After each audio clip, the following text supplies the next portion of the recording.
झारखंड राज्य के पूर्व मुख्यमंत्री माननीय रघुवर दास जी को मैं सादर आमंत्रित करता हूं कि आप आएं और हम सभी का मार्गदर्शन करने की कृपा करें। माननीय रघुवर दास जी।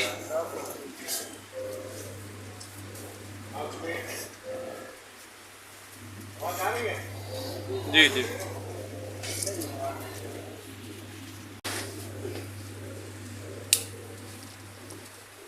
महाराजगंज जिला भारतीय जनता पार्टी द्वारा आयोजित आईटी संवाद कार्यक्रम में मंच पे उपस्थित महाराजगंज संसदीय क्षेत्र के लोकप्रिय सांसद और भारत सरकार के वित्त राज्य मंत्री सम्माननीय पंकज चौधरी जी, राज्यसभा के सांसद माननीय कृष्णलाल पावार जी, जिला प्रभारी श्री नरेंद्र मणि त्रिपाठी जी, जिला संयोजक श्री संजय पांडे जी,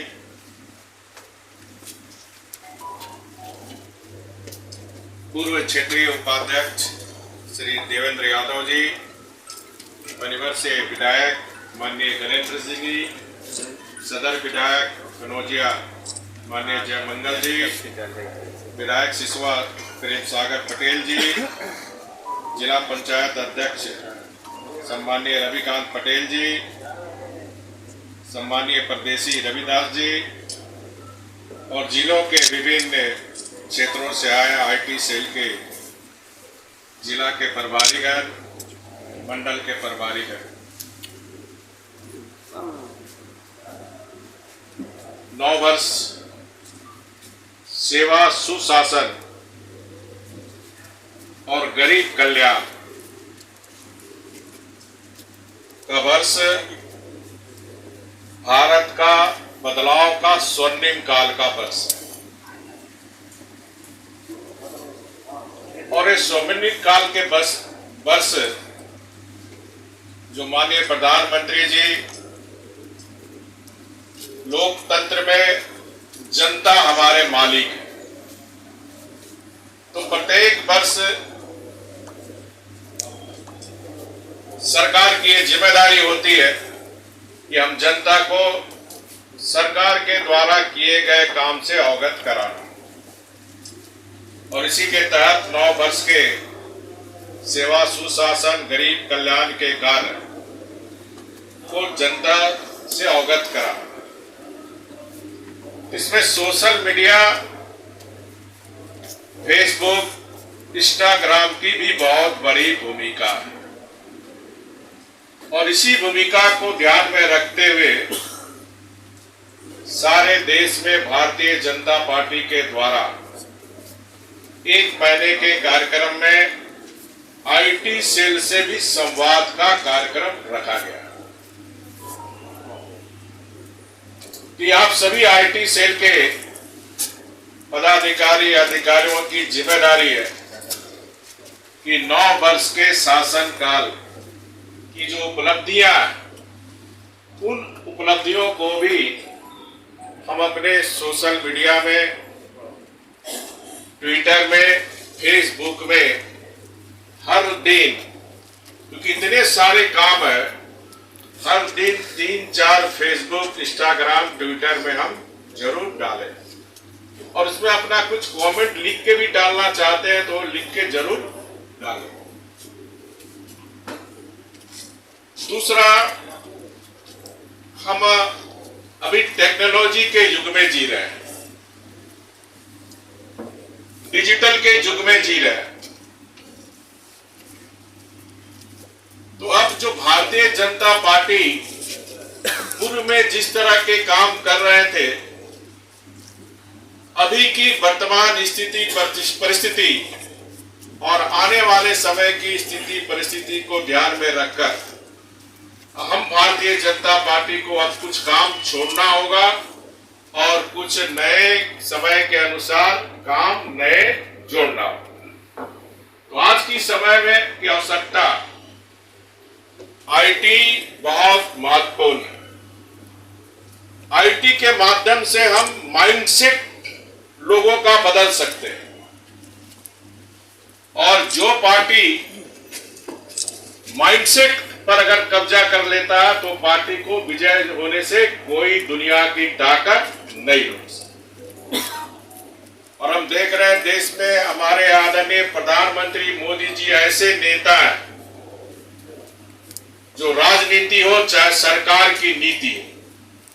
आईटी और डिजिटल का उपयोग कर रहे हैं। हम सब ने देखा आजादी के बाद पहली बार माननीय प्रधानमंत्री बनने के बाद जो गरीब कल्याण की योजनाएं, चाहे वृद्धा पेंशन हो, विधवा पेंशन हो, चाहे प्रधानमंत्री आवास योजना हो, एलपीजी गैस सिलेंडर हो, जितनी गरीब की कल्याणकारी योजनाएं अब हम देख रहे हैं डीबीटी के माध्यम से सीधे पैसे उस गरीब के अकाउंट में पहुंच जाए। जो लाखों करोड़ों भ्रष्टाचार पे जा रहे थे गरीब की योजनाएं का, वह सीधे गरीब के खाते में पहुंच रहे हैं। आपको याद होगा एक समय राजीव गांधी जब देश के प्रधानमंत्री थे तो उन्होंने कहा था हम 100 रुपया भेजते हैं, नीचे कहां हाथ घस घस के 15 पैसे नीचे पहुंचता है। लेकिन आज मोदी जी ने तकनीक का उपयोग कर आज लाखों करोड़ों रुपए खजाना का बचाने का काम किया, और जो योजना गरीब के लिए बनी थी वो योजना गरीब तक पहुंचाने का काम भी आज इस 9 वर्ष के मोदी शासन काल में। अब आप देख रहे हैं जिनको प्रधानमंत्री आवास योजना सीधे उसके अकाउंट में पैसे जा रहा है, कोई बिचौलिया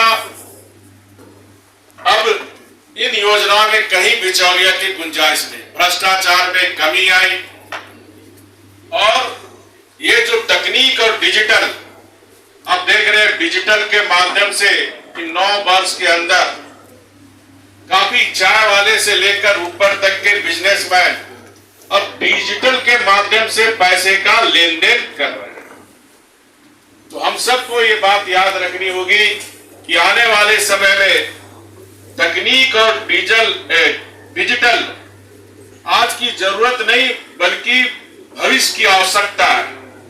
इसलिए अपनी जीवन के लिए भी और पार्टी के लिए भी भविष्य की चिंता करते हुए तकनीक और डिजिटल में हम सबको, हर भारतवासी को परिपूर्ण होना होगा। और इसमें आईटी सेल की बहुत बड़ी जिम्मेदारी है। आज हम देख रहे हैं सारे राजनीतिक पार्टी की सिर्फ एक ही चिंता है कि मोदी जी को कैसे हटाया जाए, भारतीय जनता पार्टी को, एनडीए को सत्ता में आने से कैसे रोका जाए। और आप सब सोशल मीडिया के साथी हैं, झूठा फेक न्यूज, बहुत षड्यंत्र के तहत जो राष्ट्र विरोधी शक्तियां, जो भारत माता तेरे टुकड़े होंगे 24 वामपंथी गैंग हो या विदेशी शक्तियां भी आज आईटी में, सोशल मीडिया, इंस्टाग्राम में, फेसबुक में काफी एक्टिव है। तो ऐसे समय में हम सबकी जिम्मेदारी बनती है कि हम सिर्फ सोशल मीडिया, फेसबुक, आईटी में सिर्फ जन्मदिन तक ही अपने को सीमित ना रखें। अगर हमारा विरोधी पक्ष भारतीय जनता पार्टी या हमारे सरकार के या हमारे प्रधानमंत्री मोदी जी के बारे कोई कमेंट करते हैं तो तुरंत उस कमेंट का हमको भी जवाब देना चाहिए ना। तो ये 2000 आने वाले 24 के लोकसभा चुनाव में आईटी का बहुत महत्वपूर्ण भूमिका हो। प्रतिदिन आप निश्चित रूप से राज्य सरकार के अच्छे काम, भारत सरकार के किए अच्छे काम, आपके महाराजगंज में बहुत अच्छे काम अपने केंद्रीय राज्य मंत्री, राज्य सरकार, भारत सरकार के द्वारा हुई होगी। वहां पहुंच के अपना फोटो लेकर फेसबुक में डालिए कि मोदी जी के नेतृत्व में डबल इंजन की सरकार का ये नहर का निर्माण हुआ, ये सड़क का निर्माण हुआ, ये सड़क का चौड़ीकरण हुआ। सकारात्मक न्यूज और कहीं नकारात्मक न्यूज विरोधियों के द्वारा होता है, उसका भी सोशल मीडिया के माध्यम से मुंह तोड़ जवाब हम भारतीय जनता पार्टी के कार्यकर्ता को देने के लिए केंद्र से भी काफी आते हैं। केंद्र की योजना का, राज्य की योजनाएं का या जिला का या हमारे सांसद मंत्री विधायक भी अगर करते हैं तो रीट्वीट हम जरूर करें ताकि फॉलोअर उसका बढ़ सके। उसी तरह विरोधी कोई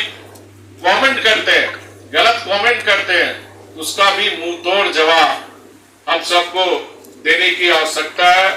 क्योंकि सारी शक्तियां राष्ट्र विरोधी जो देश के अंदर है या जो बाहर है,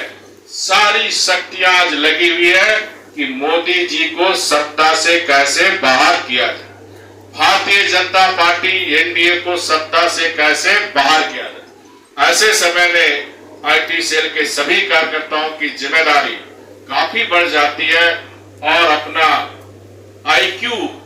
को बढ़ाए। समाचार पत्र आईटी में काम करने वाले कार्यकर्ता समाचार पत्र जरूर पढ़े ताकि सरकार की बहुत सारी योजनाएं आपके समक्ष आती है या विरोधी क्या बोल रहे हैं और उस हिसाब से अपने माइंड का उपयोग कर हम उसकी काट करें विरोधी पक्ष का। तो आज समय की आवश्यकता है लोगों की माइंडसेट पर हम सबको आईटी के माध्यम से कब्जा करना, सिर्फ पॉजिटिव सकारात्मक जनता के पास जाए जो 9 वर्ष के काम है, और कोई गलत विरोध कर रहा है तो उसको हमें काट भी करने की जरूरत है। मुझे पूरी उम्मीद है कि जितने कार्यकर्ता इसमें देख रहे हैं काफी युवा कार्यकर्ता है, युवा कार्यकर्ता में उमंग, उत्साह और आईक्यू भी ज्यादा रहता है। आप देख रहे हैं युवा की जो भारत युवा शक्ति है, तो आजाद भारत में पहली बार मोदी जी ने स्टार्टअप इंडिया का स्टार्ट, जहां 2014 में स्टार्टअप 300 कुछ संख्या थी, आज हजारों में आज स्टार्टअप हो। तो ये इंडिया के युवा शक्ति में ताकत है। ये जो हमारे भारतीय जनता पार्टी के युवा कार्यकर्ता जो बैठे हुए अपनी आईक्यू का उपयोग कर ये जो वामपंथी भारत माता तेरे टुकड़े गैंग कांग्रेस, ये जो शक्तियां लगी हुई, इसका मुंहतोड़ जवाब आने वाले चुनाव में अभी से हम देना शुरू करें। इन्हीं शब्दों के साथ मैं फिर से आप सबका दूर दराज से आए सभी कार्यकर्ताओं का अभिनंदन करते हुए अपनी बात को समाप्त करता हूँ। बहुत बहुत धन्यवाद।